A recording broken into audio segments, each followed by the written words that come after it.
I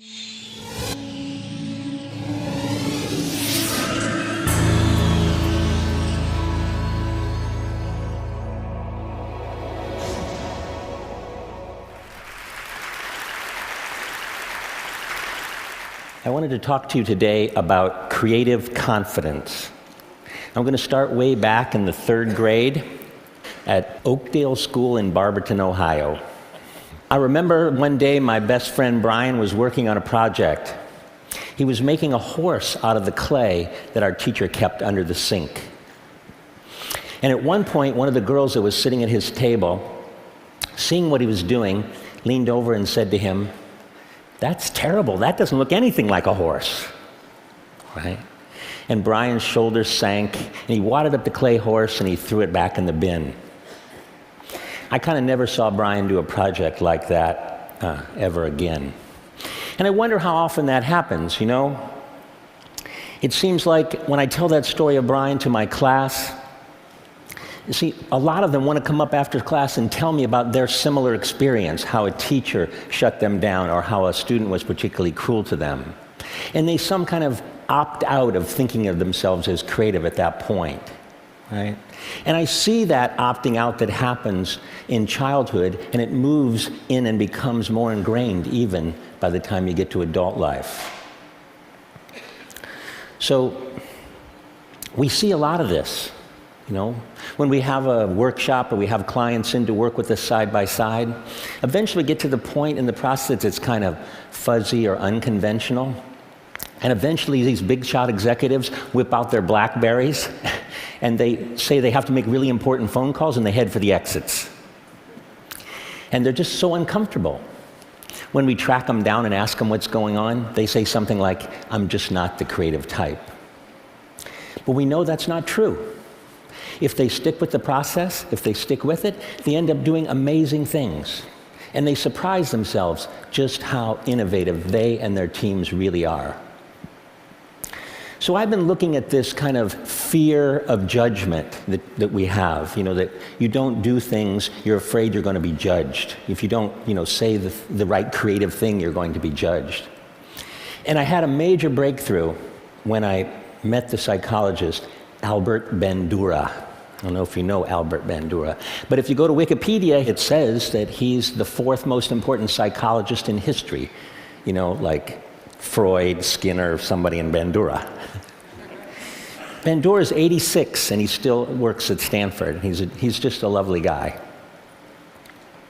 And so I went to see him because he's just worked on phobias for a long time, which I'm very interested in. He had developed this way, this kind of methodology that ended up curing people in a very short amount of time. Like in 4 hours, he had a huge cure rate of people who had phobias. And we talked about snakes. I don't know why we talked about snakes. We talked about snakes and fear of snakes as a phobia. And it was really enjoyable, really interesting. He told me that he'd invite the test subject in, and he'd say, "You know, there's a snake in the next room, and we're going to go in there." And to which he reported that most of them replied, "Hell no, I'm not going in there." Certainly if there's a snake in there. But Bandura has a kind of a step-by-step process that was super successful. So he'd take people to this like two-way mirror looking into the room where the snake was, and he'd get them comfortable with that. And then through a series of steps, he'd move them, and they'd be standing in the doorway with the door open, and they'd be looking in there, and he'd get them comfortable with that.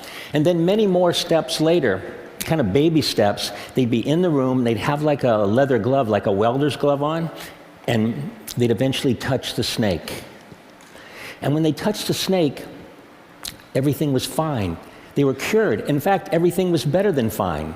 These people who had lifelong fears of snakes were saying things like, "Look how beautiful that snake is."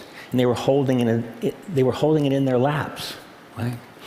Bandura calls this process guided mastery. I love that term, guided mastery, right? And something else happened. These people who went through the process and touched the snake ended up having less anxiety about other things in their lives, right? They tried harder, they persevered longer, and they were more resilient in the face of failure. right? They just gained a new confidence. And Bandura calls that confidence self-efficacy, right? The sense that you can change the world and that you can attain what you set out to do.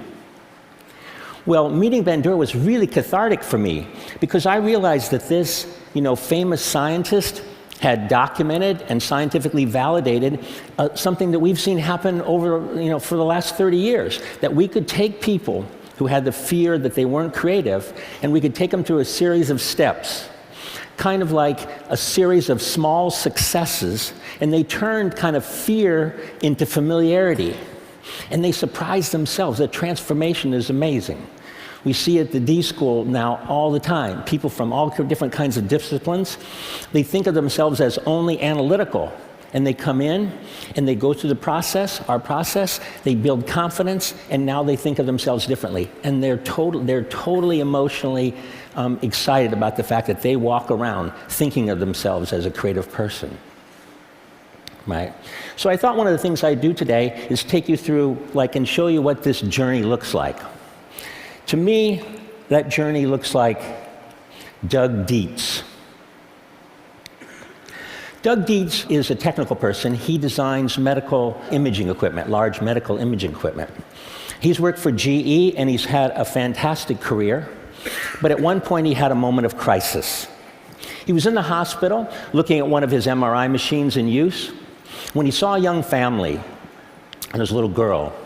And that little girl was crying and was terrified. And Doug was really disappointed to learn that nearly 80% of the pediatric patients in this hospital had to be sedated in order to deal with this MRI machine. Right? And this was really disappointing to Doug because before this time, he was proud of what he did. He was saving lives with this machine. But it really hurt him to see the fear that this machine caused in kids. About that time, he was at the D School at Stanford taking classes. He was learning about our process, about design thinking, about empathy, about iterative prototyping. And he would take this new knowledge and do something quite extraordinary. He would redesign the entire experience of being scanned. And this is what he came up with. He turned it into an adventure for the kids. He painted the walls and he painted the machine, and he got the operators retrained by people who know kids, like, children's museum people. And now, so when the kid comes, it's an experience. And they talk to him about the noise and the movement of the ship. And when they come, they say, okay, you're going to go into the pirate ship, but be very still because we don't want the pirates to find you. Right? And the results were super dramatic. Right? So from something like 80% of the kids needing to be sedated to something like 10% of the kids needing to be sedated. And the hospital and GE were happy too because you didn't have to call the anesthesiologist all the time, they could put more kids through the machine in a day. So the quantitative results were great. But Doug's results that he cared about were much more qualitative. He was with one of the mothers waiting for her child to come out of the scan, and when the little girl came out of her scan, she ran up to her mother and said, "Mommy, can we come back tomorrow?" Right? And so I've heard Doug tell the story many times of his personal transformation and the breakthrough design that happened from it. But I've never really seen him tell the story of the little girl without a tear in his eye. Doug's story takes place in a hospital. I know a thing or two about hospitals. A few years ago, I felt a lump on the side of my neck. And it was my turn in the MRI machine. It was cancer. It was the bad kind. I was told I had like a 40% chance of survival. So while you're sitting around with the other patients in your pajamas and everybody's pale and thin, and you're waiting for your turn to get the gamma rays, you think of a lot of things. Mostly you think about, am I going to survive? And I thought a lot about, what was my daughter's life going to be like without me? But think about other things. I thought a lot about, what was I put on earth to do? What was my calling? What should I do? Right? And I was lucky because I had lots of options. We'd been working in health and wellness and K through 12 and the developing world, and so there were lots of projects that I could work on. But I decided, and I committed to at this point, that the thing I most wanted to do was to help as many people as possible regain the creative confidence they lost along their way. And if I was going to survive, that's what I wanted to do. I survived, just so you know.